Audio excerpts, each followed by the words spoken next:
How's it going, guys? And welcome to the showdown between Bretonnia, led by the Angry Unicorn Lady, and the Skaven, who are going to be led by Master Splinter. So guys, let's jump right into this match and slay some of these filthy rats. So in the front line, I do have a very heavy core Battle Pilgrims and Foot Squires, and I definitely think it's a nice combination. So the Battle Pilgrims do really well against lightly armored targets. They have excellent melee attack, really good weapon strength, for their cost at 35, but they do have low AP. But against a Skaven, that doesn't really matter. If you look at the Plague Monks here, they only have 10 armor. The Skaven Slaves, I think, have 0 armor, and then the Clan Rats have 25. So unless you're facing off against a bunch of Stormvermin, these guys are going to be really solid. But even, let's say they were losing to Stormvermin, in the front line, they're going to hold all day. These ones do have 86 leadership, but I think their base is actually 89 here in the middle. Well, that's not their base. Their base, I think, is a little bit lower, but it's because their flanks are secured. But yeah, their base is 80, which is really strong. So basically, you just want them to hold your front line and really allow your Peasant Bowmen with the fire arrows to do massive damage. The Peasant Bowmen can just absolutely devastate Rat Ogres, they can kill Plague Monks, Censor Bears. They're pretty much good against everything on the Skaven roster with the exception of maybe Stormvermin. So I definitely think these guys are one of the keys to success here. And just in case they do bring Stormvermin in the front line, the Foot Squires are going to be a really good choice. And even against unarmored units, they do also have a bonus versus infantry of 8, and they have 70 armor to boot. So if you're facing off against Clan Rats and Skaven Slaves and Plague Monks, they all have really low AP. So having that 70 armor here in the front is definitely going to help kind of sustain things. For my Lord, I think the Fey Enchantress is the way to go. The Skaven are really good at taking out big, powerful targets. So if you have King Lewin, they can snare him with the Warp Storm Scroll, use the Howling Warp Gale, focus him the entire fight with this freaking Warp Lightning Cannon. So having the Fey Enchantress on the ground is kind of a harder target. She's more mobile. I mean, King Lewin's probably actually faster overall, or their speed's pretty close, but she's essentially just a harder target. She has really good healing, and I decided to try out the Dweller's Blow. It did get nerfed quite a bit, but it still does a lot of damage against big blobs, and the Skaven tend to blob up. I have the Chalice of Potions and all kinds of good stuff. So I have a Grail Reliquite here, which is going to be nice. It gives immunity to psychology, so Doom Wheels are one of the more common things you see from Skaven players. So having this in the front line to keep your troops fighting is really, really important. So I do like the Grail Reliquite here. In the back line, as I mentioned before, I do have a bunch of Peasant Bowmen with the fire arrows, a couple groups of Men-at-Arms in the back for the spears. So Rat Ogres, you don't really need much to deal with them. I mean, Rat Ogres are going to be really good against infantry, but if they end up chasing our archers, you can actually fend them off with these dirt cheap Men-at-Arms. I mean, they have, only 22 weapon strength, but a bonus for its large of 15 makes them very efficient against Rat Ogres. On top of that, I do have a couple groups of Men-at-Arms in Auxiliary. And again, Skaven Slaves are really popular, Clan Rats are popular, and these guys will obviously lose to Plague Monks one-on-one, but for their dirt cheap cost of 200 or 300 gold, I forget what it is off the top of my head, they'll really trade very well. So that's pretty much my whole army. I do have 2 Knights of the Realm, and Knights of the Realm are basically kind of a countermeasure against Doom Wheels, and they also really just dumpster Rat Ogres with their anti-large bonus. So for my opponent, he does have a couple Gutter Runners with Poison, and these guys are the variant that has to stand and shoot. I don't think they can fire while moving, but still very strong. They're going to be kind of shooting into my lightly armored troops in the front line, but thankfully my Battle Pilgrims do have shields. And for the rest of his army, he's got Skaven Slaves, he's got Plague Monks here, some Clan Rats with Spears to deal with Cav and other shenanigans, 2 groups of Rat Ogres, and I think he does have Master Splinter. And for those of you guys that don't get the reference, Master Splinter is from Ninja Turtles. He's the rat who trains the Ninja Turtles, but I just figure, Queek kind of looks like him a little bit. But we got Queek here, we have also a Plague Priest here, and he's not on his Plague Furnace, but he still has, let's see, Pestilent Birth, he has Vermintide, so yeah, pretty much, he actually brought all of the abilities, so maybe he wasn't sure which ones he wanted to be using, so he figured he'd bring them all. Some Rat Ogres, some Stormvermin with Halberds in the back, which I think is a really good choice for my opponent. Stormvermin are very solid at dealing with Knights of the Realm, Pegasus Knights, just all those big scary Cav units from Bretonnia. And of course, Warp Lightning Cannon. So without further ado, guys, let's get the show on the road. So right now, you can see my Peasant Bowmen are going to be shooting at these Gutter Runners with slings here, and they do have physical resist, but again, the Peasant Bowmen aren't really necessarily about just doing massive, impactful damage in the beginning. They wear people down over the course of a long battle. They're so cheap. They only cost, I think these ones cost 500 with the fire arrows, but I was like, you know what, maybe I'll see something that has regenerating on it, so I figured I'd bring the fire arrows. But my opponent's still getting some pretty good damage in. You can see the Snare Nets is going to be going down on those Battle Pilgrims from the Gutter Runner Slingers, which definitely is going to slow me down for a moment and allow those guys to kind of scurry away here. And I still think the variant that can run and shoot is a little bit better, the ones with the Shurikens, but he was probably trying to save money in other areas here. So I'm just advancing right now, and I'm going to get my Peasant Bowmen with the fire arrows, just wasting these Plague Monks. That's the first thing you want to do. You just destroy all those lightly armored troops, and Plague Monks are expensive. They cost 750. So if you can, take them out relatively early with these Peasant Bowmen with the fire arrows, it's going to be very strong. So you can see the arrows are coming down here from the high ground, and the rats are going to start getting roasted. They do have physical resist, and these don't do magic damage or anything, so he should be relatively durable. Not relatively, but he'll get some mitigation there. And you can see some of the Plague Monks in the front line being summoned, and the heroes of Bretonnia are going to be leaping in. Oh, look at this guy. He just jumps in and cleaves one of those Clan Rats. That guy's the coolest guy, and he's just got that Friar Tuck haircut going on, man. You got to give that guy props. But the fire arrows are coming in and starting to actually do some really serious damage against these Plague Monks. 1 or 2 volleys has really put these guys down. My troops in the front line are definitely taking a little bit of a beating, but they're going to charge in and definitely be able to massacre these very cheap units. And another summon coming down, so he must have had 2 Plague Priests? Like, how did he do that so fast? Maybe he had a scroll or something, but... The clan rats are now behind my troops, going to get a really nice flank, but the battle pilgrims have solid leadership, and there's also a Grail Reliquary right there, and the Fey Enchantress. So when the Fey Enchantress is engaged in melee, you can see she's gonna do some Dragon Ball Z moves and kill some of these rats, but she actually does have the Immort Ascension effect, so it's really good, actually, if you can keep her safe in the front line.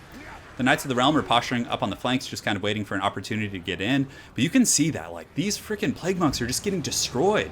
And once they take a little bit of damage and they lose their Frenzy, which is really important because Frenzy is why they're so strong, they just get dumpstered by the Bretonnian infantry. So I think a lot of people have been going about Bretonnia a little bit wrong in this matchup, bringing a ton of cav and trying to swarm the Skaven. It's tough because they can just sit there with halberds and just kind of defend against you and then kill you with the Warp Lightning Cannon. I think the peasant hordes are the way to go, but you can see that Warp Lightning Cannon cleaving these men-at-arms. So I'm just keeping them in auxiliary because Skaven players, they really like to summon clan rats behind your front line and then go get your archers. So a big mistake people make is they don't leave any defensive units back there to kind of help their archers out. But you can see I have 2 spear men-at-arms, and then I also have 1 group of regular men-at-arms. So I'm able to really kind of hold those guys back. And you can see now that the Plague Monks are being driven off the battlefield, the Knights of Bretonnia are just being heroes and just riding down these rats in the back line. So I'm just using them to kind of chase these rats and make sure they don't come back. This other group right here is about to get a juicy charge right into the back of this Warp Lightning Cannon, so I was able to outmaneuver the Storm Vermin, and it's definitely very important to shut this down. You can see there's some Battle Pilgrims right here, so the rats are going to be sent back to the Shadow Realm. Bretonnia Knights are so cool. Oh, look at this guy flying right into the camera. It'd be so cool if he actually like bounced off the camera. I think that'd be a fun thing, but... We're able to shut down that Warp Lightning Cannon, which is going to be really nice. The Knights of Bretonnia definitely doing some good work, but the Stormburn with halberds are coming in, so my opponent's definitely going to get some really good value here and kind of poke down a ton of my Knights, which, sucks pretty bad because they are still 1,000 gold. But in the main line, it looks like things are relatively secure. He has tried to get by me with some Rat Ogres here, but I do have some Men-at-Arms that I'm pulling from auxiliary to kind of fend these guys off. Aside from that, though, the Knights are just kind of riding down these filthy rats in the back line, and you can see these poor Skaven slaves definitely... I mean, even though they are like an anti-large unit, Skaven slaves, like any sort of cav charge will just like rout them instantly. They're basically just like, filler unit. But the Rat Ogres here are getting taken down by the fire arrows. These ones right here are being kind of they actually were able to do some damage to my peasant bowmen, so I was a little bit slow in kind of reacting to that. I was probably so excited about my Knights of the Realm in the back line that I lost track. But I do notice them now, and you can see the Spearmen at Arms. These Patriots of Bretonnia are going to run in with their pitchforks and should be able to finish off these Rat Ogres. The Rat Ogres will do a little bit of initial shock damage, but you can see their HP is going to start ticking down fairly rapidly because of that anti-large bonus. So I do get my Peasant Bowman kind of reformed right here, and he does summon some more troops, I think. I could have sworn I just heard a summoning ability going off, but I guess not. But Master Splinter in here, surrounded by Foot Squires, and he's going to do pretty well against Foot Squires with his anti-infantry bonus as well as his armor piercing. But it's looking a little bit grim. What is that right there? Oh, there's just like some like Skaven guy just chilling right there, even though his cannon's off. That's pretty funny. He's just chilling and watching Quick fight. But he does have Stormvermin with halberds back here, who do actually have pretty good AP values themselves, so they should be able to trade okay with the Battle Pilgrims. But I do drop the Favor of the Fae, and you can see the Fey Enchantress is going to be coming in here as well. That's going to provide the Misty the Lady against these guys. And she's not a pushovers in melee. I mean, she is on a horse, so she can get some nice charges, or I guess it's technically a unicorn. But in the back, my opponent is going to be summoning some rats here to kind of disrupt my back line. So I do have some troops in the back, like, ready to protect them. So I'm just going to be pulling back my Peasant Bowman here. You can see I'm doing a bit of a retreat here. And then I'm just going to have these Men-at-Arms get in here and just spear these rats. And look at them just charging with their pikes.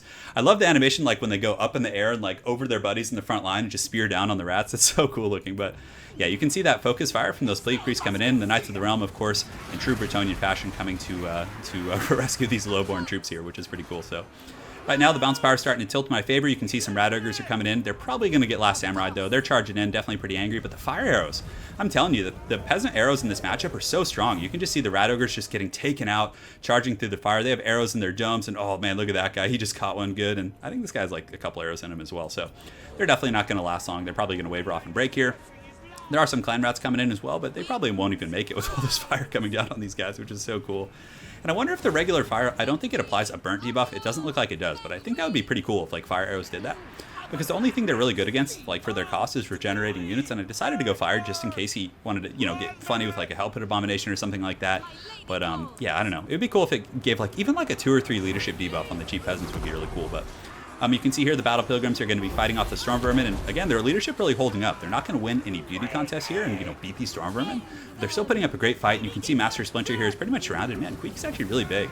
But the Fey Enchantress atop her horse is gonna go full Dragon Ball Z here and probably chase him off the battlefield. And I pretty much think that's everything. The Knights of Bretonnia have just been on cleanup duty.